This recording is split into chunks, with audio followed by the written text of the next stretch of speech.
Hello, good morning mga kamaster. For today's video, ayan, welcome back po sa aking YouTube channel. Ay gagawa na naman tayo ng Android charging port Infinix mga ka-viewers. Ayan, walang lumalabas na indicator, halos 2 days na daw to nila gina-charge ay hindi po nagkakarga.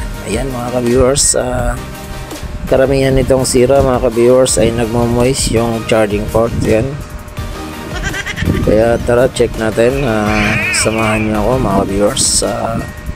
Pakita ko sa inyo kung paano magpalit ng charging port na hindi na kailangan ng hot air. Ayan, ayan mga viewers, ay first time pa daw itong napagawa. Ayan, press na press pa yung mga bolts. Ayan. Wow!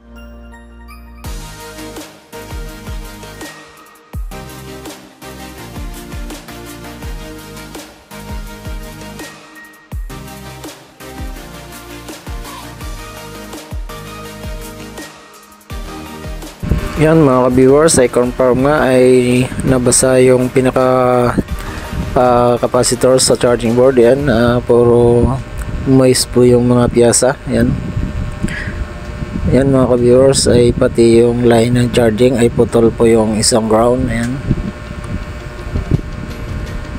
yan mga ka-viewers,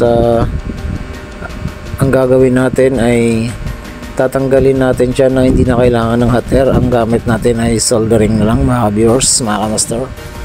Wow! Yan mga viewers, siyempre kailangan natin iipit para mas mabilis natin matanggal. Yan.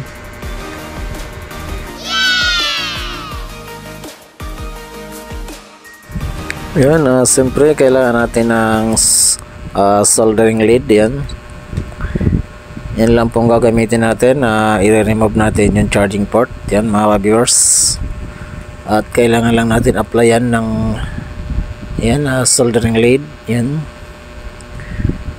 yan para mas mabilis uminit yung pinaka charging pin. Ito yung pinaka basic technique mga viewers sa pagtanggal ng mga charging port na kahit wala ng hot air mga viewers.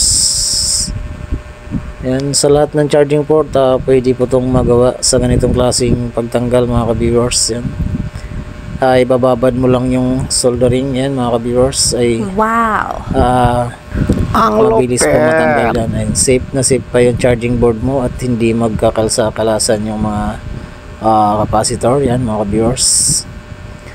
Yan, dahil wala tayong kaparehas na pin, ang gagamitin natin ay yung universal butterfly. Yan, parehas lang yan sila mga ka-viewers, kulang lang ng 2 paa, pero ang gagawin natin dyan ay gagawin nating 4 para mas matibay mga ka-viewers. Yan, lalagyan natin lang siya ng extension para mabalik sa dati yung tibay mga ka-viewers. Yan, yan, kabit na natin. Yan mga viewers. Yan, siyempre ay yan, gamitan din natin ng relive na pang revealing na tingga mga ka-viewers, para hindi tayo masyado mahirapan. Yan, yan po yung pinakatingga na liquid. Yan, yan, siyempre lagyan natin ng flux. wow, Para hindi magdidikit-dikit doon sa line ng charging sa likod ng charging pin. Yan mga ka-viewers.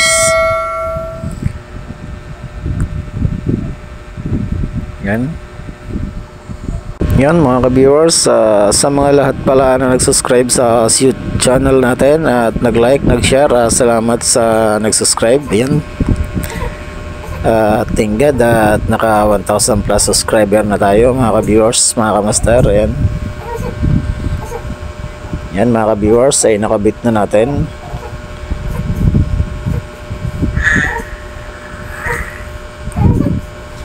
Yan.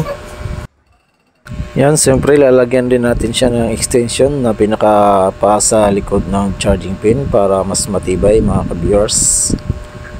Yan.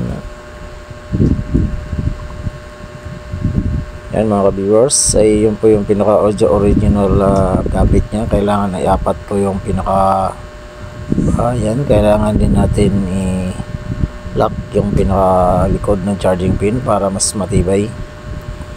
Yan mga ka-viewers, nakabit na natin. Yan, try natin mga ka-viewers. Kaso ay drain ang battery nito kasi napakatagal na daw itong hindi na i-charge. Yan mga ka-viewers, try natin. Wow. Okay, yan, try na natin mga ka-viewers, mga ka-master. Yan. Yan, medyo virgin kasi bago yung pin.